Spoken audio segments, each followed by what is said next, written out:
Hello, everybody. Welcome to another episode of We the People. Today is a very important show. Today, we are going to be talking about the contract with California. This is probably the most important show. It's what I've been looking forward to for a long time. We've talked about how there's a three-part plan to save the state of California. You've got the players in the game, you have the mission statement, what's important, and then the third part is the organization that supports it. Well, today we're talking about the mission statement. We're talking about a contract with California. There were similar times back in 1994 when Newt Gingrich came up with the contract with America, where the rhetoric was very divisive. The people were very divided. There was a lot of difficulty defining what was common sense so that they could find some common ground and move forward. And so that's what we're going to do today. And in fact, this is what we're going to be talking about. I'll give you the Reader's Digest version so that you could decide whether or not you even want to jump in with us all the way to fully understand what it is that we're working with. We're going to talk about putting Californians first. We're going to talk about restoring law and order, solving homelessness, addressing the mental health issues, reducing housing costs, auditing the budget, getting to a surplus, running government like a business, and issuing a dividend instead of raising taxes, lowering the cost of living, empowering families with school choice and child care vouchers, utilizing the California State Guard and bringing back volunteerism, developing our parks, our public land, rivers, and lakes, helping Californians that truly need help. There's a novel idea. Prioritizing state programs over failed federal programs that are incapable of passing an audit, which of course devalues our dollar and destabilizes world markets, which is why we have the 10th Amendment. We're not supposed to be losing all of our rights as states. There's supposed to be 50 individual experiments that are all different, being ran differently, that have their own rights not seized by the federal government. Now, where was Newt Gingrich's head at when he originally got started with the contract with America? I was watching an interview with him this morning, and he said that he worked with Reagan and Bush and watched them negotiate with the Democratic Congress. He said, I know it's possible to work together and cross partisan lines if you can find common ground for getting something done. He said, you'll see Senator Dole and I work with the president when we can find common ground. We'll oppose him when we think he's wrong, and we expect him to do the same. Isn't that a novel idea? The idea that we can work together where we agree to represent the people, to represent Americans, to represent Californians, instead of this sort of sparring theater that has been happening currently that I think we're also exhausted with. We want real representation. We want to stop the theatrics, and we want to talk about what that looks like, where we can find some common ground. So we talked about the analytics in a prior show. We talked about the executive branch in a prior show. We're not going to talk about the Republican Regiment, which is the organization, the volunteers, getting organized into 5 different battalions across the state of California so that we all know where we are supposed to serve. We find our squad, we get organized together. But today we're talking about a contract with California. So let's dive in here. What is the contract with California? The contract with California is the purpose of the contract with California is for us to put Californians first, institute made in California policies, and bring about a new golden age. With a clear agenda, we can bring compassionate, fiscal, and traditional conservatives into Reagan's big tent Republican Party, where it all started, right here in California. So the contract with California is 14 items. We're going to go into the first item now, which is we will put California first. We will prioritize Californians, protecting our health, wealth, and natural resources. We will strengthen our republic by exercising our state's rights and prioritizing our people. California will no longer bankroll the world. Instead, we will lead by example. It's going to be very hard for me to read all of these without chiming in immediately and during all of it. But this is where it all starts. It's not enough just to put America first. We want to start putting Californians first. Who's worried about the 40 million of us that are living in the fourth largest economy in the world? Who's protecting our health, our wealth, and our natural resources, making sure that we're not in an oil rich state paying the most in the country for gasoline? We'll strengthen our republic by exercising our states' rights and prioritizing our people. That's a very simple. We need to make sure that California is represented in California. We have a very unique state. I've lived all over it. I think I've lived in 14 of the 58 counties, 14, 15 of the 58 counties. I've lived all over the state, and it's a very unique state. But we have our problems here that need to be addressed here. We cannot afford to bankroll the world. Instead, let's do what Californians have always done. Let's lead by example. And I think that that's where we can agree. Now, item number 2, this is very important to a lot of people. And in fact, we've been making phone calls. I personally have been making phone calls to figure out what's important to people. Say, hey, what's your top 3 issues?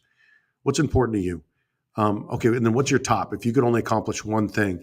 And I could tell you that right up at the very top of everyone's list is restoring law and order and reviving Main Street. We will end the shadow economy, tackle trafficking, and make cities safe again. Clean parks, thriving businesses, and strong communities will return when crime is criminalized and order is restored. It's the foundation of any society, law and order. In fact, it is the Attorney General's job to protect Californians.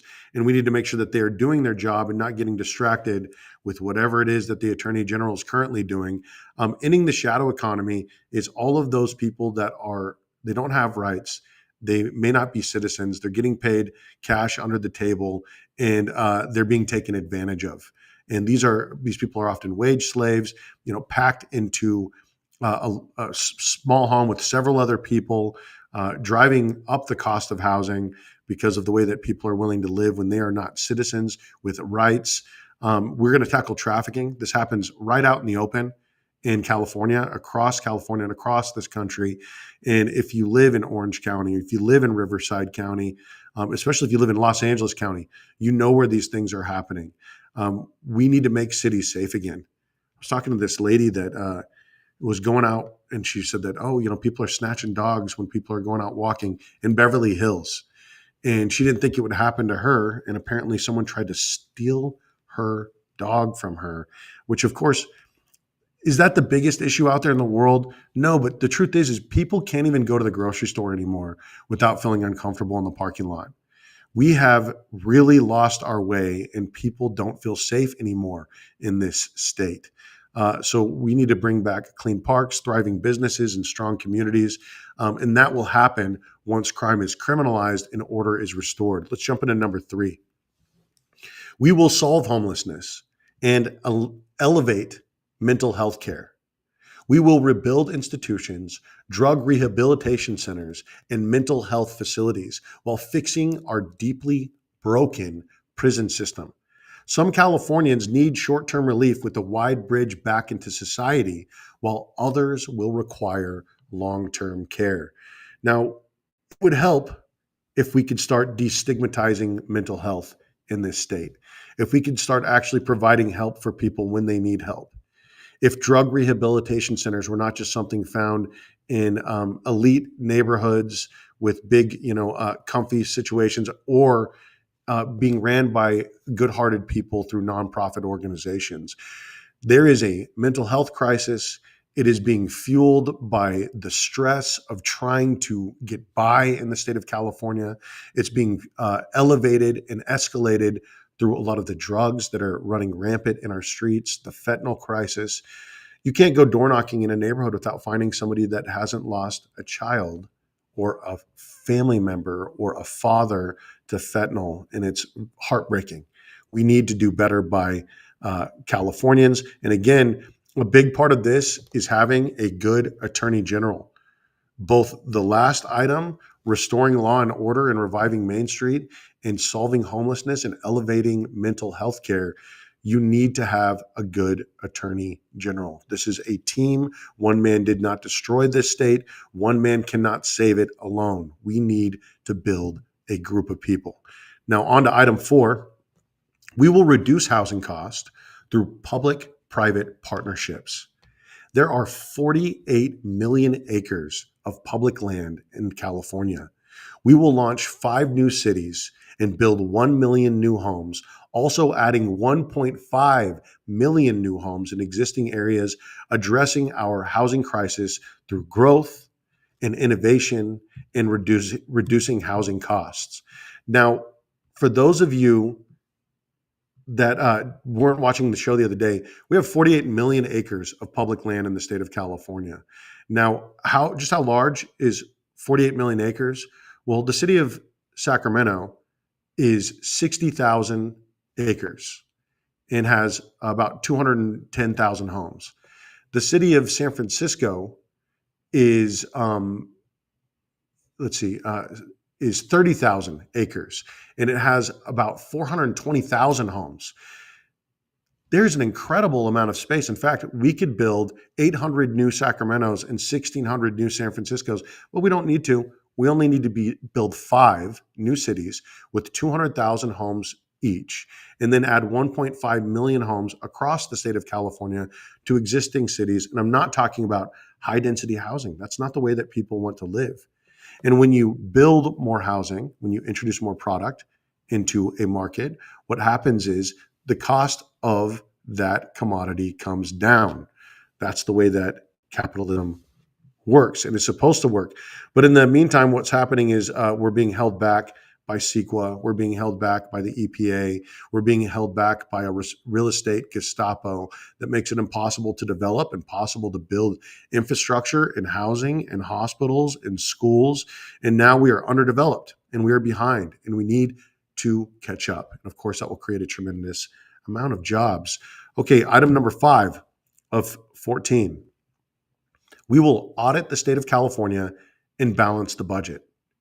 The Golden State will operate with a surplus through audits by the state controller, investments by the state treasurer, and growth managed by the Secretary of State. We jumped into a little bit more of how these positions work the other day on Monday, but the state controller, their job is to audit the state of California. You hear a lot of people talking about Doge California, auditing California, and I want to have people on the show talking about exactly what we would audit. I think it would be a lot of fun, but that is a job. That's the job of the state controller. That's the job of Malia Cohen. Now, where your money is being invested, where your money is being spent, how much it's being spent, that's, of course, the job of the Senate and the Assembly, but predominantly it's the job of Fiona Ma in the state treasurer's office. And then finally, you have the Secretary of State, who part of their job is the business and management of the state. We should be onshoring jobs and onshoring manufacturing and agriculture, innovation, technology, film and television. There's so much that can be done here in California, but it needs to be done with that business wing. That's what I call them. The lieutenant governor, the Secretary of State, the state controller, and the state treasurer. And right now, it's not being done, which is why Californians are suffering. It is why we are behind. It's why our children cannot afford to buy houses in the communities that they grew up in. Okay, item number 6 of 14 in our contract with California. We will run government like a business, the Golden State dividend. Instead of requiring additional taxes, California will create revenue, operate a surplus, and issue a dividend to shareholders based on the previous quarter's gross domestic product, granting Californians ownership of the 4th largest economy in the world. This program will work similarly to programs in Alaska, Saudi Arabia, and many native tribes.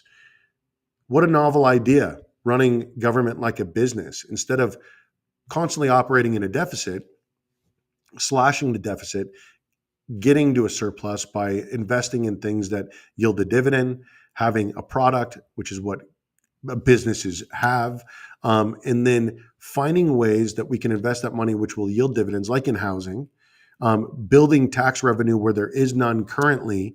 That will create additional tax revenue instead of squeezing more juice out of the Californians throughout the state. We try to create additional tax revenue, additional sources by unlocking the potential of this economy.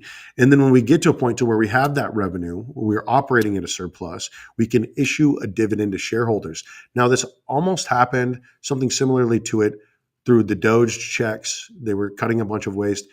Unfortunately, government spending still went up. They were cutting a bunch of waste. They said, we're cutting so much, we might give $5,000 checks to people. And I was like, don't do it. Cut the deficit entirely, get to a surplus, make government a business, pay dividends to shareholders. California is the fourth largest economy in the world.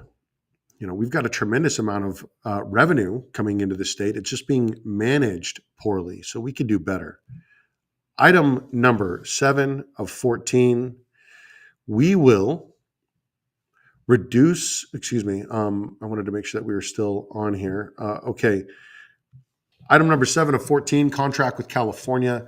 We will lower the cost of living through infrastructure investment, reduce fuel cost by tapping into rich oil fields, lower grocery prices by supporting farmers with water infrastructure, lower energy costs by investing in energy infrastructure, and bring back insurance with prevention, with protection, and disaster response infrastructure. This is another one of those that's very hard for me not to jump into. Reduce fuel cost by tapping into oil fields. We have deep oil fields. Los Angeles was built on an oil field. There are oil fields in the San Joaquin Valley and Kern County.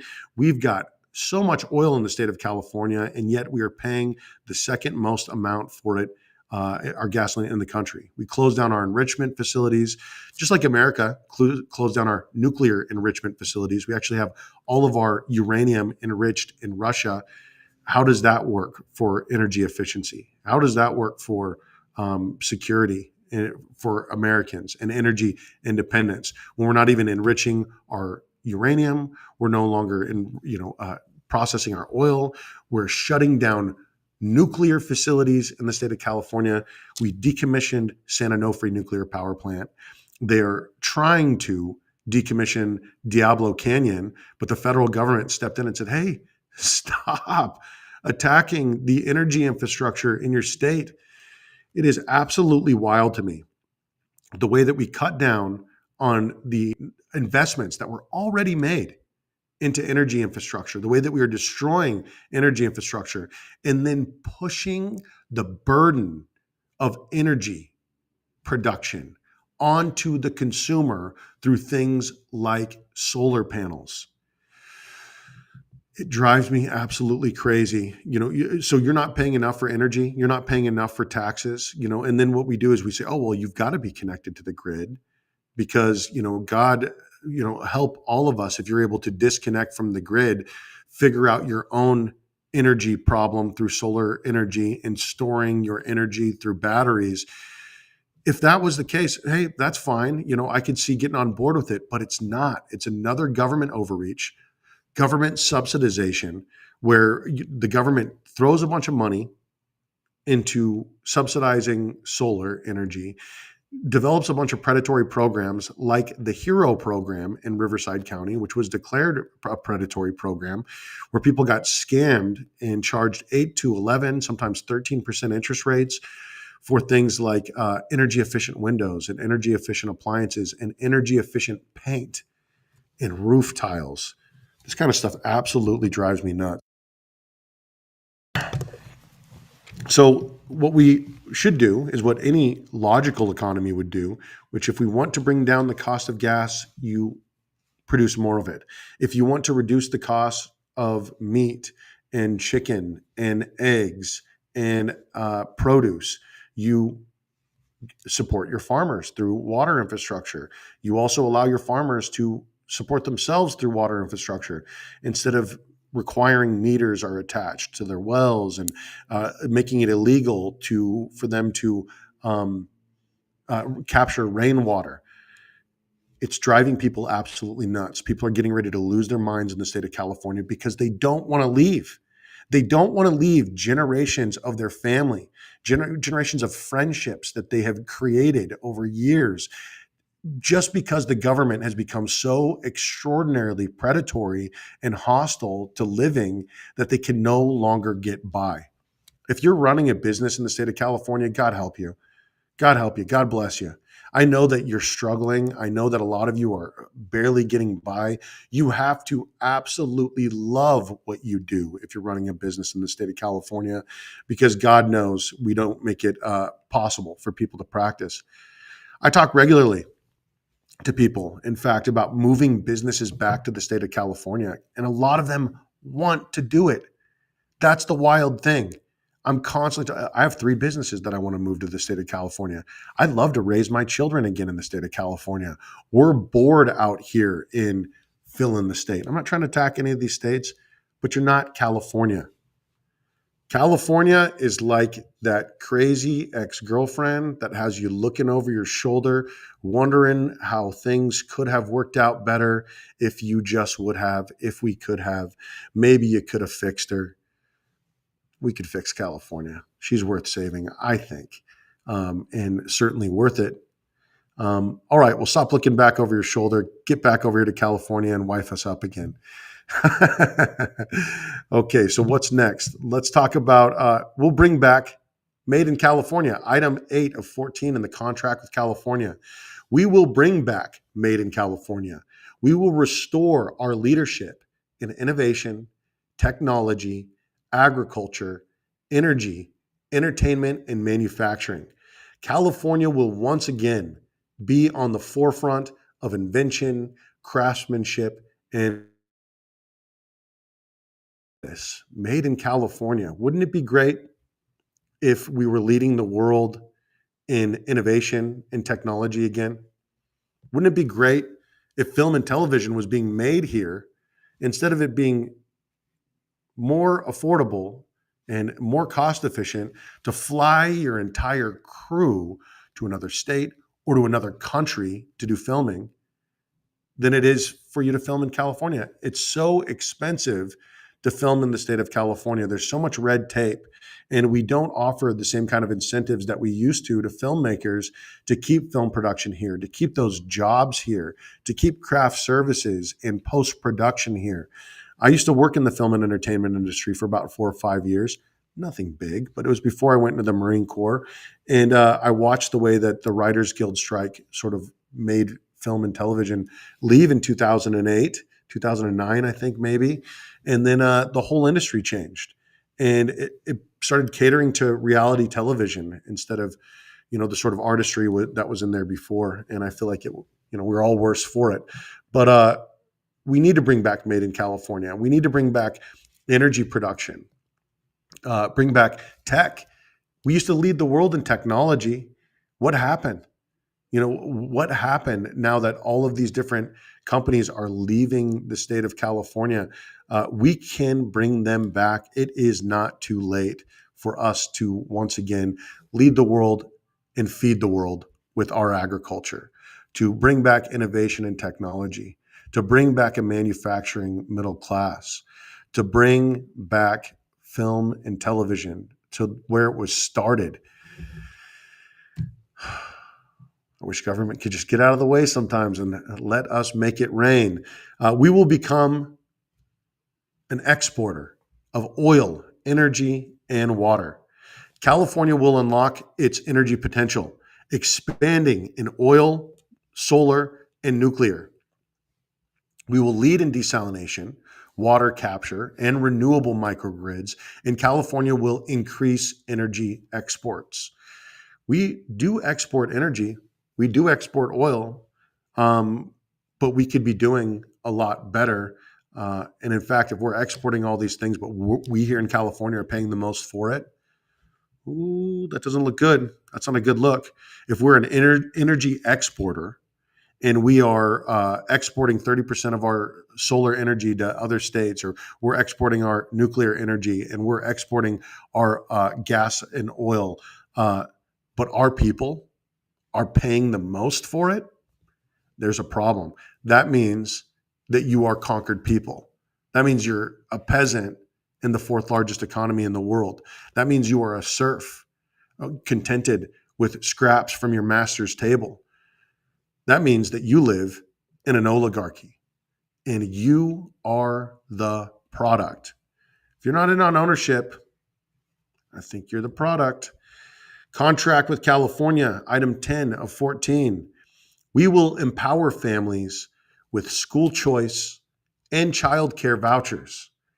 Education thrives in competition.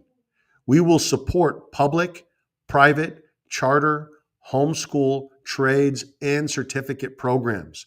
The Golden State School Choice Voucher will properly fund education, not systems, just like the GI Bill. For those of you that love the GI Bill and are happy with the way that the GI Bill works, that was the brainchild of Milton Friedman. I didn't know that. Very interesting. And is that money not put to get good use with the GI Bill?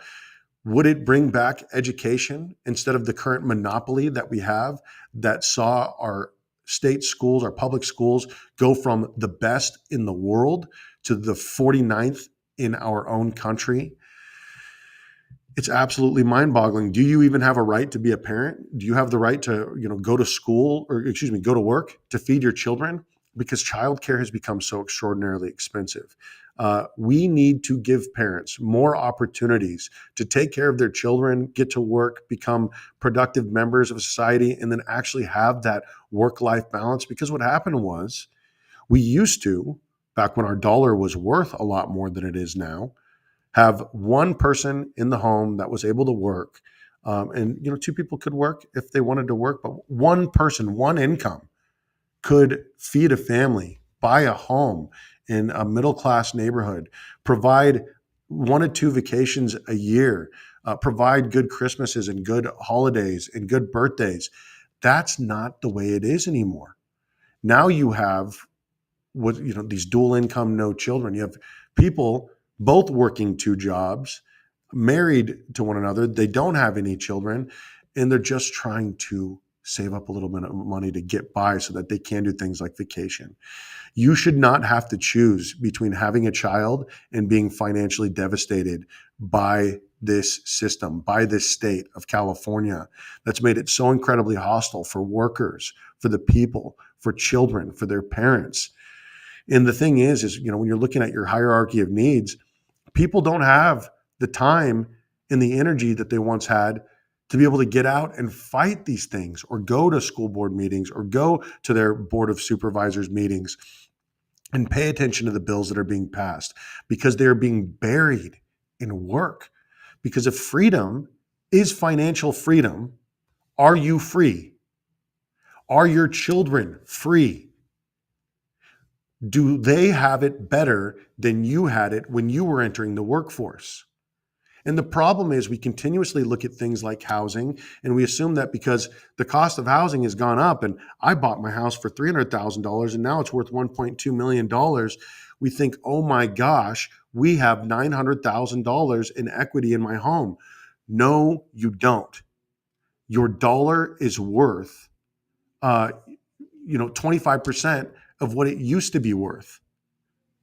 It's maddening. It's hard to watch. And so we have to get through this together, family. We've got to get on it because they're not going to do it for us. They're not going to suddenly realize that, hey, Californians are breaking. Californians are struggling. Californians are sleeping in their car in storage units. Single parents can't get by. People can't get by working 2 jobs and living a lower middle class lifestyle and not going out to eat and cooking at home. We're being buried. So we have to step up together. Item number 11 of 14. And in fact, I'm going to check in really quick with the comments, see if there's anything that's been left here that I need to address. Okay, let's jump back into the contract with California. Item number 11 of 14. We will utilize the California State Guard and revive volunteerism. Californians have a heart for service, making up the largest contributor of our nation's veterans and active duty military. Utilize the California State Guard to support California and Californians. bring back volunteerism, and give Californians an opportunity to serve their home, keeping human and financial capital in the Golden State. Now, the California State Guard is underutilized and unorganized, and that's not how it used to be. It used to be, a much better system, and it can be much better. In fact, we can make the California State Guard an incredible organization. We could, and I'm not saying that it's not or that it hasn't been, but what I am saying is that it can be improved. We could create tremendous volunteer infrastructure to support our communities in our communities and bringing back volunteerism. That's not what your country can do for you, but what you can do for your country. We all see that there are problems in our communities that need to be addressed.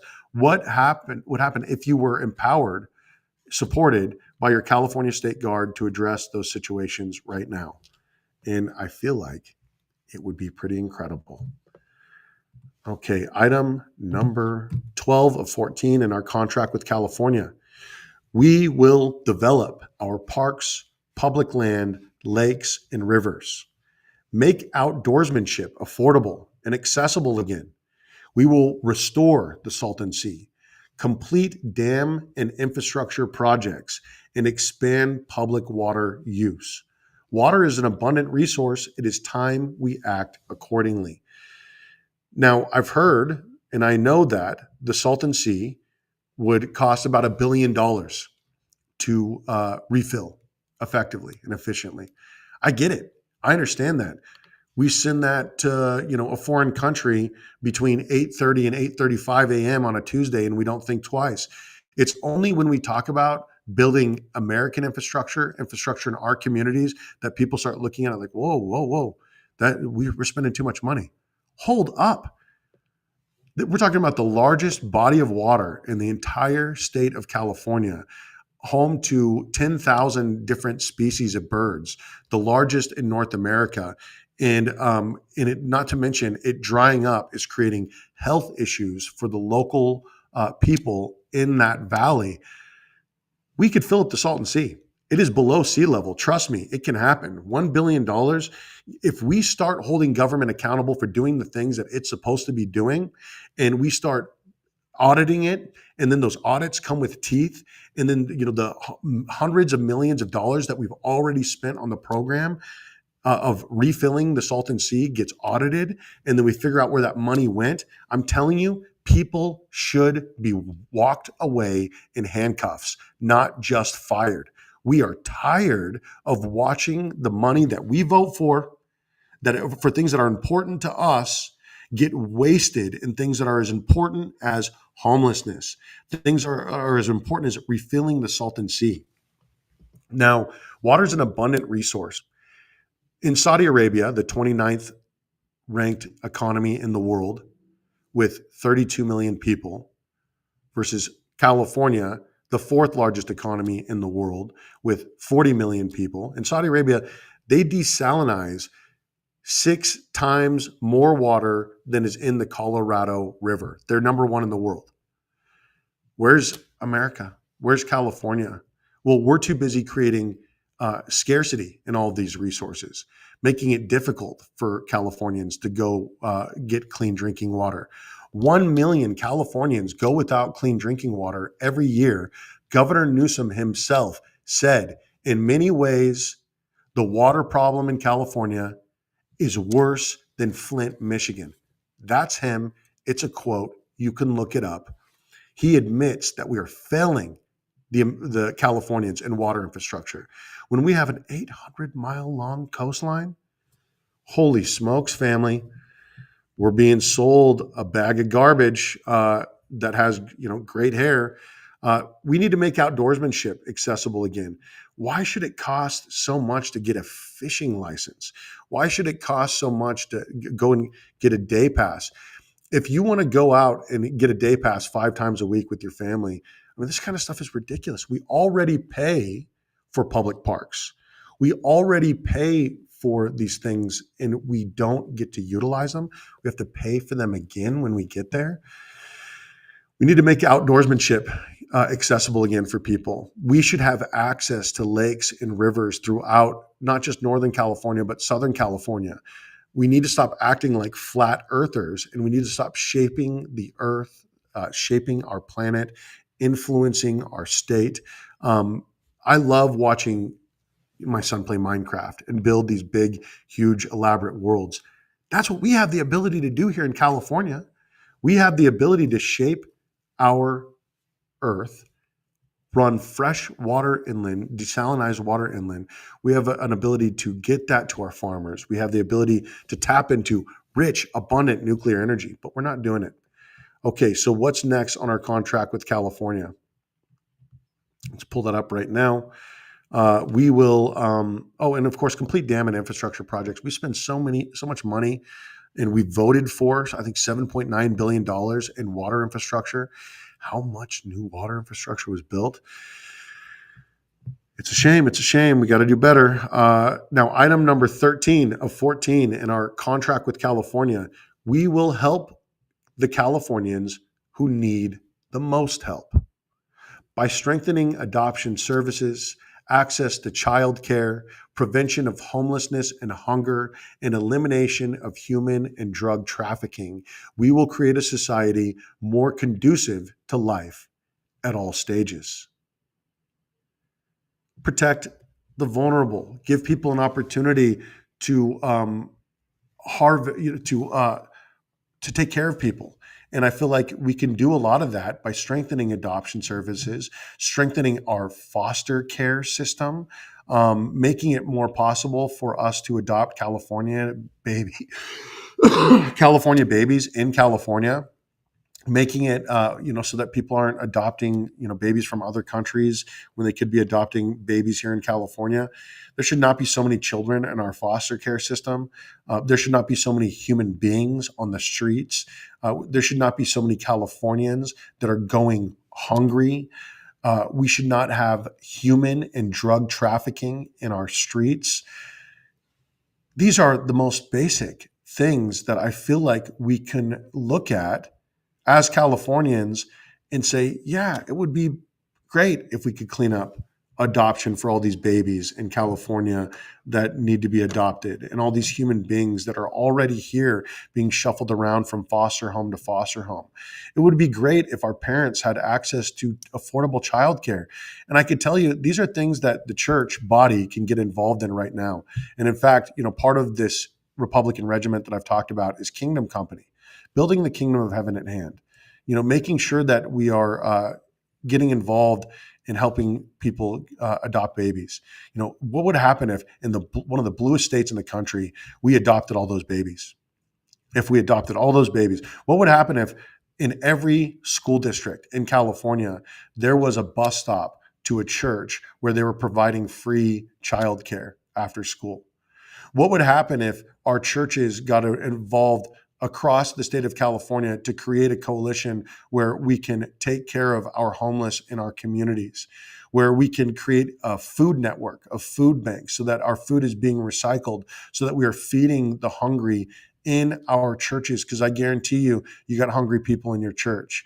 What would happen if we as a church body got involved in the elimination of human trafficking and drug trafficking? And I could tell you that on Monday, I'm getting ready to have one of the most radical episodes the most radical episode of this show that we've had yet. I'm going to have 3 people who I love very much on the show. We're going to have Pastor Rudy Gonzalez of CERT Ministries, Search, Evangelize, Rescue, Train. He gets out there and helps people free themselves from human trafficking. He has a group of people. Some of them are armed, some of them are not. They cooperate with law enforcement throughout the world to help find those who have been taken, those who are being taken advantage of, our modern day slaves. We have Lori Gonzalez, his wonderful wife. Both of these people are wonderful friends of mine.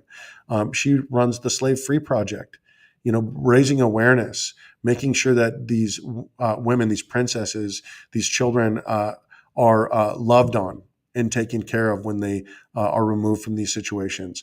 And then we're going to have my good friend Matthew Kennedy from the Church of Glad Tidings, who's organizing a 3-day conference raising awareness about human trafficking and raising funds for this former prison, former jail that is being converted to be a place where people can go to after they've left these hostile situations. We see it out happening in the open, and I could name streets right now, but and maybe I should.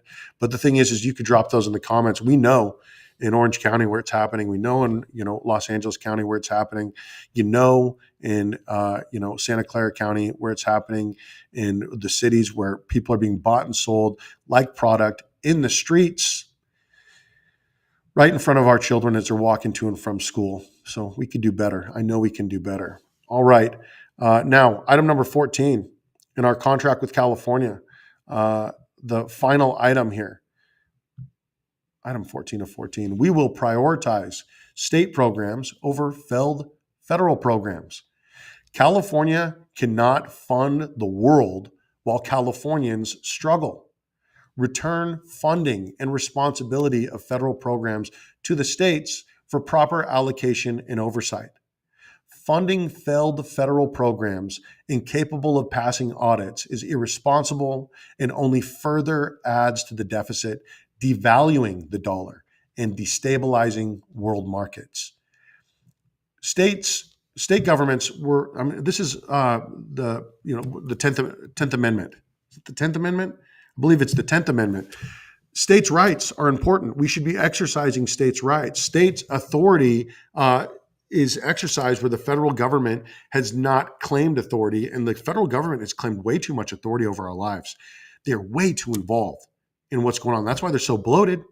That's why the country carries a deficit that balloons every year versus state budgets, which are supposed to be balanced every October.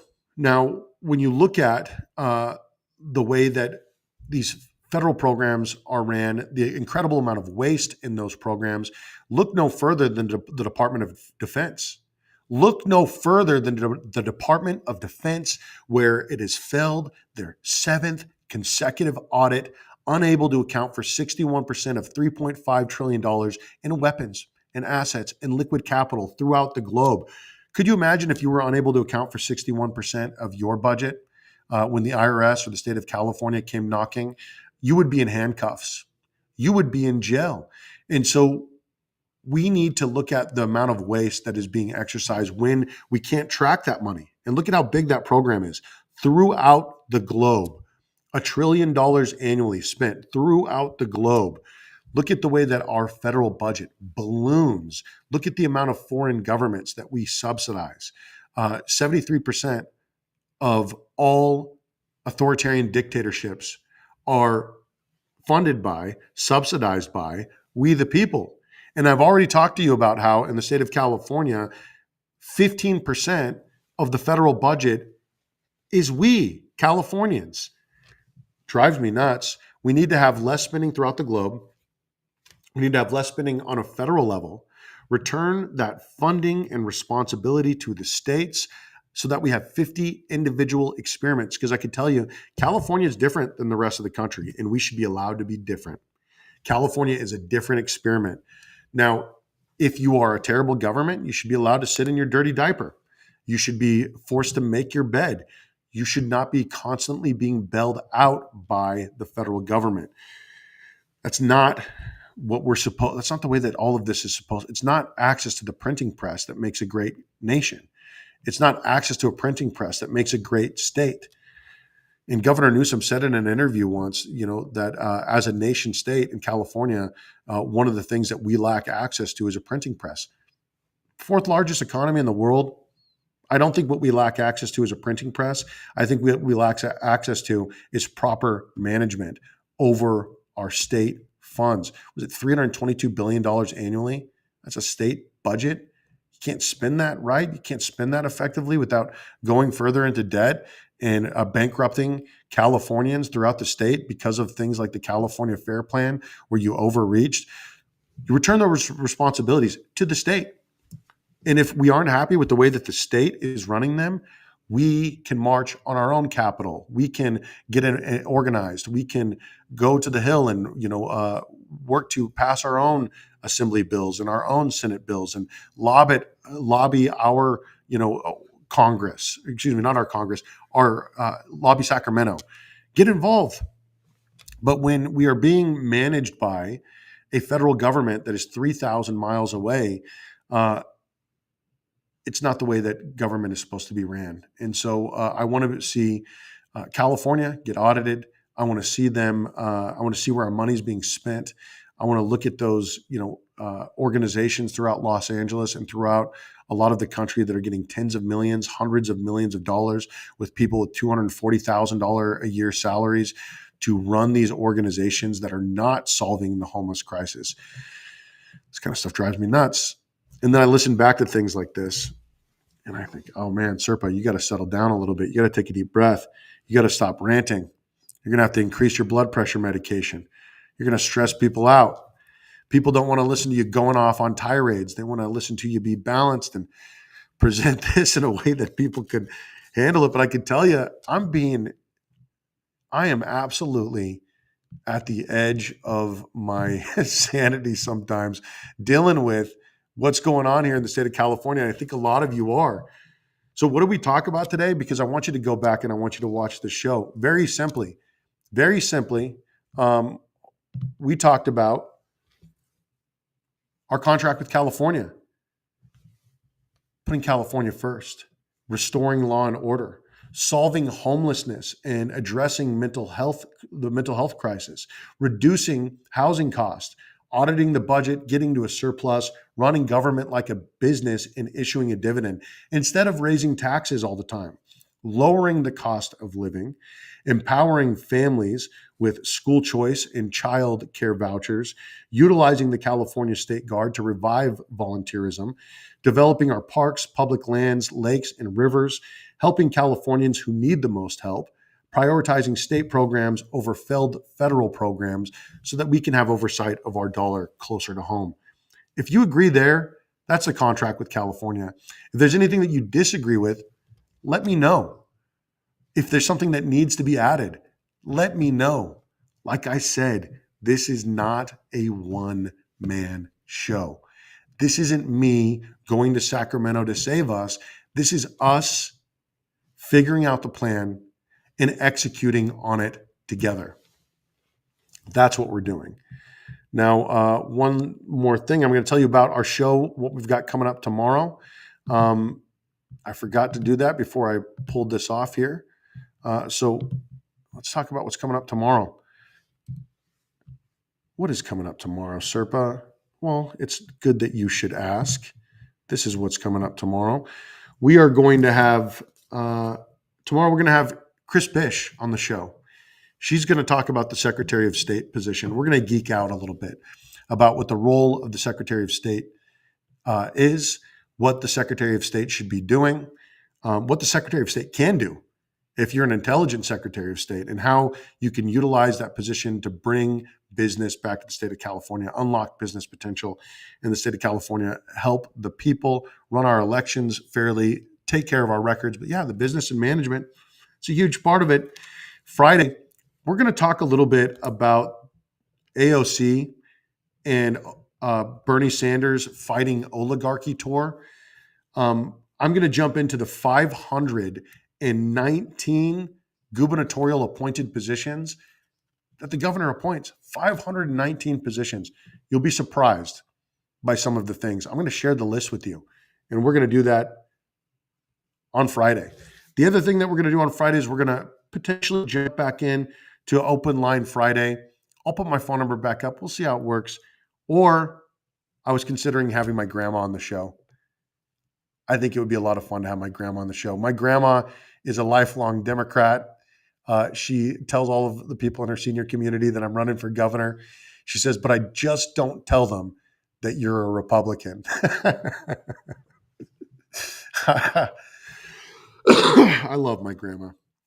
She's great. She's hilarious. And you know what? The truth is we all have a lot of family members that are Democrats, or if you're a Democrat, you got family members that are Republicans.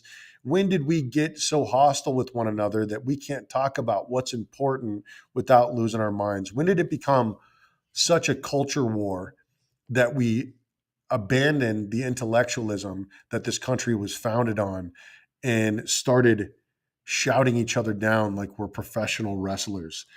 I feel like in many ways we're in that movie Idiocracy, and where we've got professional wrestlers yelling at each other instead of trying to solve problems, and you've got people firing guns in the air and jumping into these ridiculous arguments instead of just talking about what we actually want to talk about. And it's designed that way. It's designed to be ineffective. It's designed to be inefficient. How do we do it? How do we address it? And that's what we're going to talk about. And then on Monday, we're going to jump into our human trafficking show. We're going to talk to Pastor Rudy Gonzalez of CERT Ministries. We're going to talk to Lori Gonzalez of the Slave Free Project. And we're going to talk to Matt Kennedy of the Church of Glad Tidings about his 3-day seminar coming up. I appreciate you all tuning in. This has been a lot of fun again. The We the People show, talking about what is important to us.